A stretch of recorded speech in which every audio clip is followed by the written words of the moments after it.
어둠으로 내려온 빛. 요한복음 1장 1절부터 14절 말씀. 태초에 말씀이 계시니라.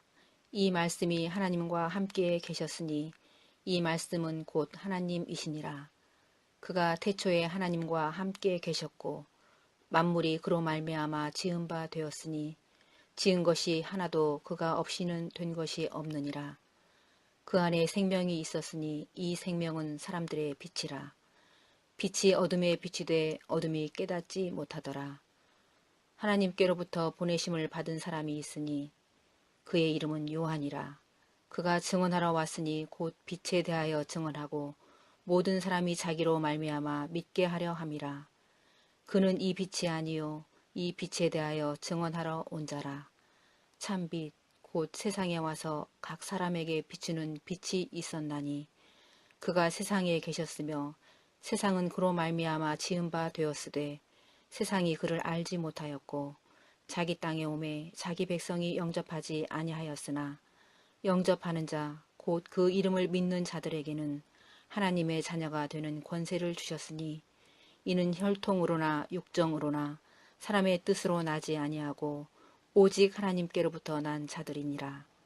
말씀이 육신이 되어 우리 가운데 거하심에 우리가 그의 영광을 보니 아버지의 독생자의 영광이요 은혜와 진리가 충만하더라. 아멘.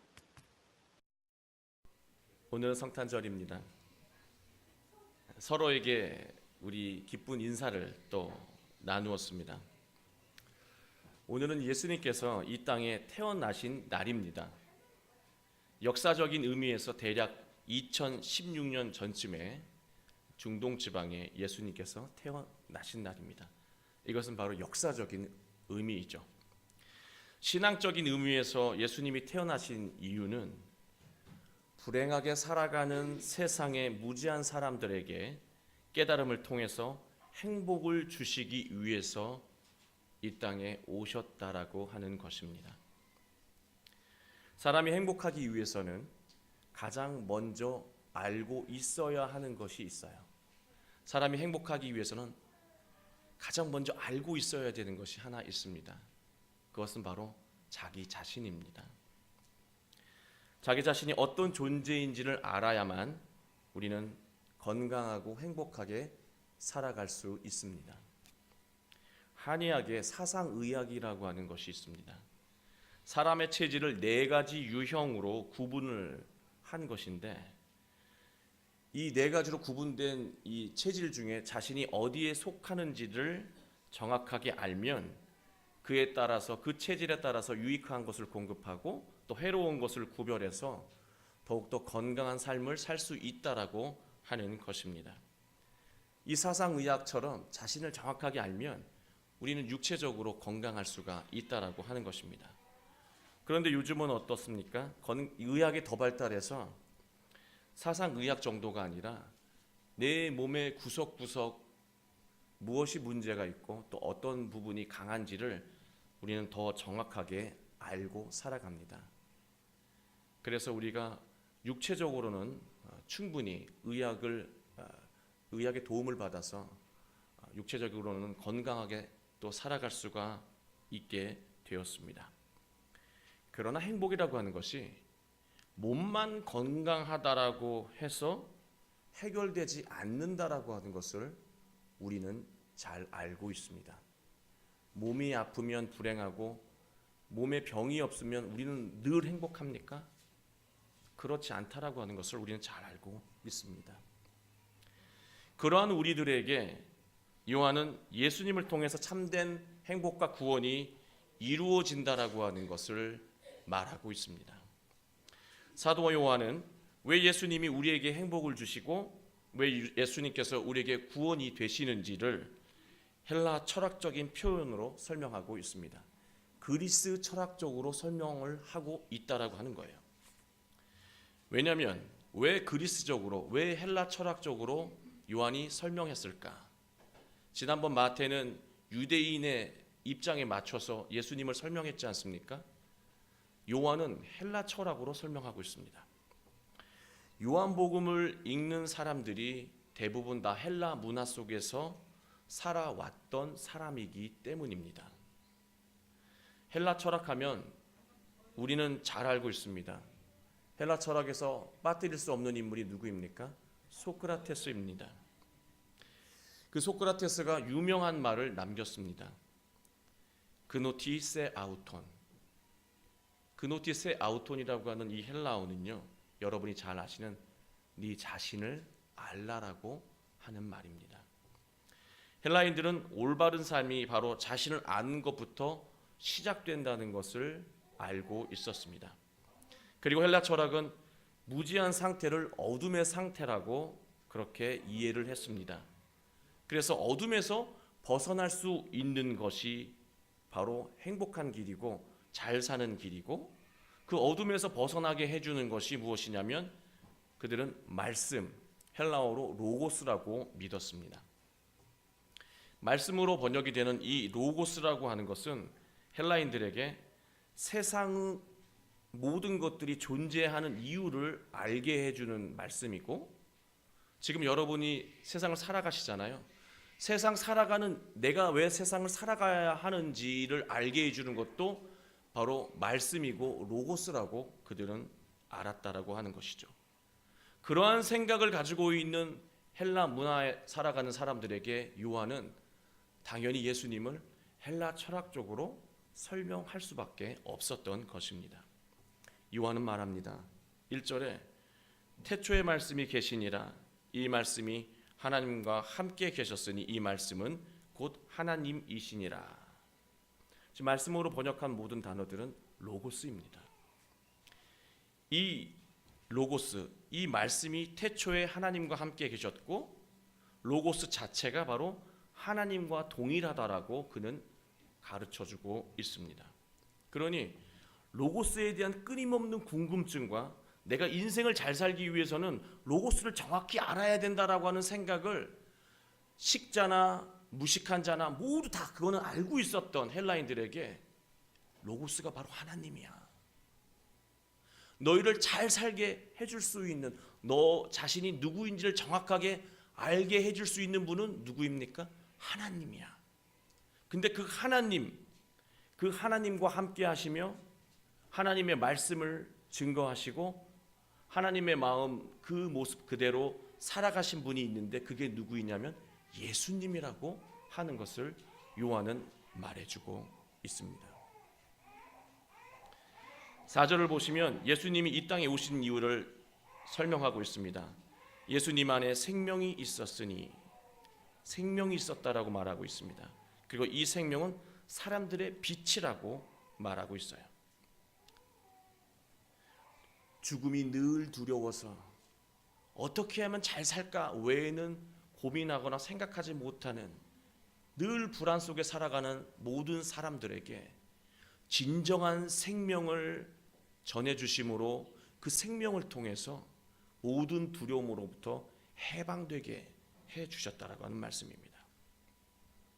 그래서 아까도 말씀드린 대로 자기 자신을 알아야 잘 산다고 여기는 이 헬라인들에게 지혜라고 하는 것, 알미라고 하는 것, 깨달음이라고 하는 것은 빛과 똑같은 것인데, 그 알미 있기 이전의 자신의 모습이 무엇입니까? 어둠인 거예요. 무지한 것, 내가 나를 모르는 것이 어둠의 이 상태인데, 예수님이 뭐라고 말하고 있습니까? 로고스, 말씀이시기도 하면서 또한 어둠의 그 현상을 변화시키는 빛이라고 또한 설명을 했습니다. 이 말은 우리에게 굉장히 상징적인 의미이지만, 해석이 필요하지만 헬라인들에겐 이 말처럼 너무 쉬운 이해가 없었던 거예요. 아, 예수님이 그런 분이구나. 예수님을 알아야만이 내가 누구인지를 알고 내가 어떤 모습으로 살아갈 수 있는지 알게 되겠구나라고 하는 것을 요한은 헬라인들에게, 또 헬라 문화 속에 살아갔던 사람들에게 가르쳐 주었던 것입니다. 우리의 삶을 돌아보면 우리는 어쩌다 누군가에 의해서 세상에 태어났습니다. 자신의 뜻을 가지고 태어난 사람은 없어요. 어쩌다 보니 누군가에게 태어난 존재입니다. 그리고 그 부모라고 하는 이름을 따서 부모님이 지어준 이름을 따서 이름을 받게 된 자녀가 되었습니다. 그리고 우리는 어쩌다 자라서 학생이 되었고 또 우리는 어쩌다 직장인이 되었습니다. 그리고 우리는 어쩌다 결혼을 하고 누구누구의 부모가 되었습니다. 우리는 어쩌다 이렇게 많은 나를 갖게 되었습니다. 여러분 여기 다 속하시죠? 우리는 어쩌다 이렇게 많은 나를 갖게 되었고 저기에 있는 우리 청소년들은 곧 이 많은 나를 시간이 가면서 갖게 될 것입니다. 그러나 그 어떤 하나도 우리는 제대로 알지 못하고 그래서 행복하지 못하고 늘 걱정과 두려움 속에서 또 힘들게만 살아가고 있습니다. 그 많은 내 자신에 대해서 우리는 정확하게 아는 것이 없어요. 자녀면 자녀대로 모르고 학생인데 학생이 무엇인지 모르고 직장인인데 직장인으로서 내가 무엇인지 모르고 부모가 되었지만 진정 자녀에게 어떤 부모가 되어야 되는지 모르고 살아왔기 때문에 우리는 늘 괴롭고 삶의 문제가 끊이지 않고 늘 내일이 두려운 마음으로 살아가고 있다라고 하는 것입니다. 이러한 자신에 대한 무지한 우리들은 터널처럼 어둠에 갇혀 살아가고 있는 것 같습니다. 그러나 예수님이 빛으로 다가오셔서 이제는 우리 자신이 누구인지를 정확하게 알게 하셨고 그로 인해서 삶이 변화되고 감동으로 가득한 모습으로 살게 하셨습니다. 3절 말씀을 잠시 보시겠습니까? 우리 함께 3절을 읽도록 하겠습니다. 만물이 그로 말미암아 지은 바 되었으니 지은 것이 하나도 그가 없이 되는 것이 없느니라. 여기서 그는 예수님을 말씀합니다. 그리고 10절 한번 보시겠습니까?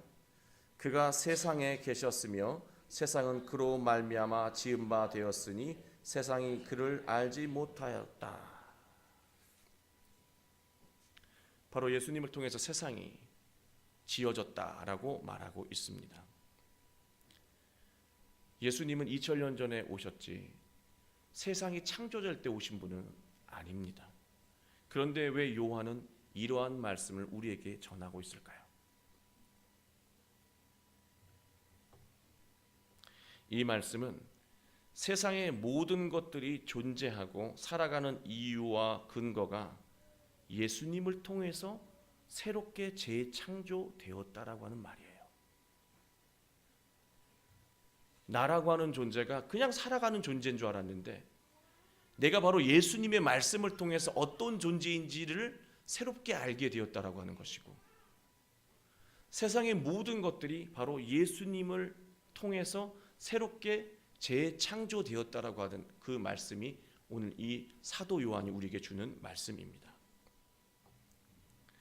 제가 예전에 청소년부 사역을 오래 한지라 청소년들이 많이 모여 있는 곳에서 강의를 했던 적이 있습니다. 제가 어떤 아이에게 이러한 질문을 강의 중에 던졌습니다. 너는 누구니? 너는 네가 누구라고 생각하니? 마치 아까 우리가 처음에 시작하면서 말했던 헬라 철학의 근본인 너는 너 자신에 대해 알고 있니를 물어보았던 것입니다. 다른 아이들이 그 아이가 대답을 못하니까 막 옆에서 대답을 해줘요. 너 누구잖아. 이름을 불러주는 거예요.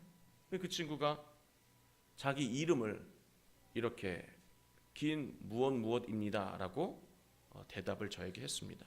그래서 저는 그 아이에게 이렇게 다시 되질문했어요. 부모님에게 받은 것, 그래서 부모님을 통한 너 말고 그냥 너 자체로 너는 누구라고 생각하느냐는 그 질문을 다시 던졌습니다.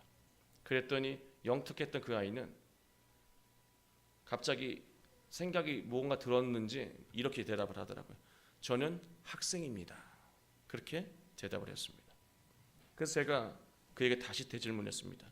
네가 학생이라면, 자네가 학생이라고 한다면 자네는 매 순간 무엇인가를 배우기 위해 애를 쓸 것이고 또 무엇인가 모를 때 안타까워하면서 배우기 위해 노력하겠구나.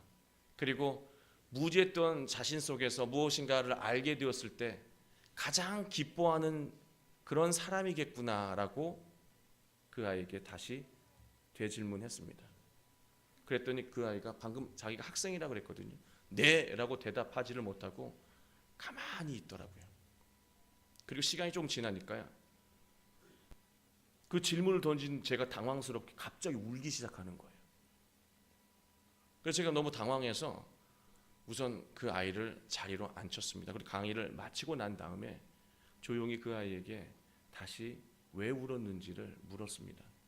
그랬더니 그 아이가 이런 말을 저에게 하더라고요. 목사님이 학생에 대해서 말씀하실 때 나는 분명히 당당하게 학생이라고 대답을 했는데 그 학생에 대해서 다시 되질문하셨을 때 지금까지 몰랐던 자기 자신을 보게 되었고, 자기 자신을 그 대화 속에서 보게 되니까 자기 모습이 너무 부끄러워가지고 울 수밖에 없었다라고 그렇게 저에게 이야기를 했던 기억이 있었습니다. 자신은 늘 학생이라고 얘기했지만 학생답게 산 적이 단 한 번도 없었던 거예요. 학생이 학생답게 산 적도 없고 생각도 해본 적이 없으니 학생으로 무엇을 하며 살아야 되는지 고민해 본 적이 단 한 번도 없었던 거죠. 학생으로서 고민을 해본 적이 없으니까 학생으로서 훌륭한 무엇인가를 만들 기회가 전혀 그 인생 속에서는 없었던 겁니다. 12절 말씀을 잠깐 보겠습니다. 예수님을 영접하는 자, 곧 그 이름을 믿는 자들에게 하나님의 자녀가 되는 무엇을 주셨다고 하셨습니까? 권세, 권능을 주셨다라고 말씀하셨습니다. 내가 정확하게 무엇인지 어떤 존재인지를 깨닫게 되면 여러분에게는 능력이, 권능이, 권세가 생겨난다라고 하는 거예요.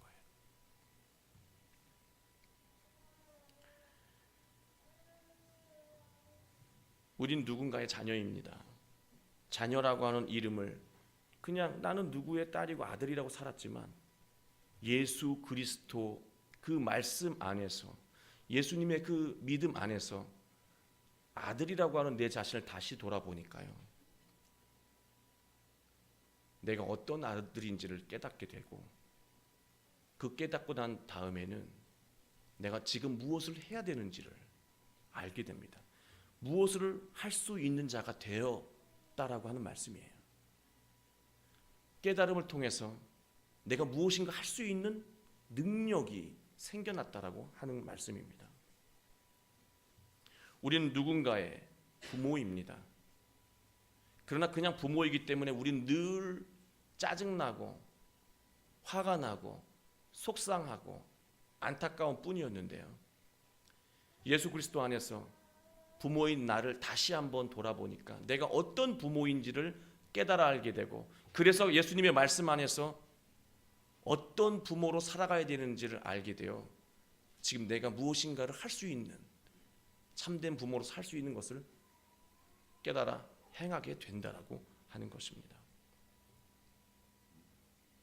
우리는 모두 학생입니다. 예수님 말씀을 통해서 내가 학생인 것을 깨닫게 되면 내가 지금 무엇을 해야 되는지를 정확하게 알게 되고, 정확하게 알게 된 학생은 능력을 드러내는 학생으로 거듭나게 될 것입니다. 우리는 정치인이기도 하고 또 누군가는 대통령이기도 합니다. 그러나 내가 알고 있던 정치인, 내가 생각했던 대통령이 아니라 예수님의 말씀 안에서 정치인이 무엇이고 대통령이 무엇인지를 정확하게 알게 된다면 지금 내가 정치인으로서, 대통령으로서 무엇을 해야 하는지를 정확하게 알게 되고 행하며 살아가게 될 것입니다. 그러나 제일 중요한 것은 저와 여러분은 하나님의 자녀라고 하는 거예요. 내가 하나님의 아들이고 내가 하나님의 딸인 것을 알게 되면 우리는 지금 내가 하나님의 아들로서 딸로서 무엇을 해야 되는지 알게 되고, 그 순간에 하나님의 아들로서의 권능과 하나님의 딸로서의 능력이 여러분에게 임하게 되실 것입니다. 그렇게 하나님의 능력이 여러분 삶 가운데 임하게 되므로 매 순간 행복으로 가득한 여러분의 삶이 되시기를 주님의 이름으로 축원합니다. 2000년 전에 예수님은 어둠에 갇힌 우리를 위해 빛으로 오셨습니다. 그 예수님을 통해서 나를 다시 한번 돌아보고 깨달음으로 모두 능력을 회복하게 되시는 여러분, 그렇게 능력이 회복된 기쁜 성탄이 되시기를 주님의 이름으로 축원합니다.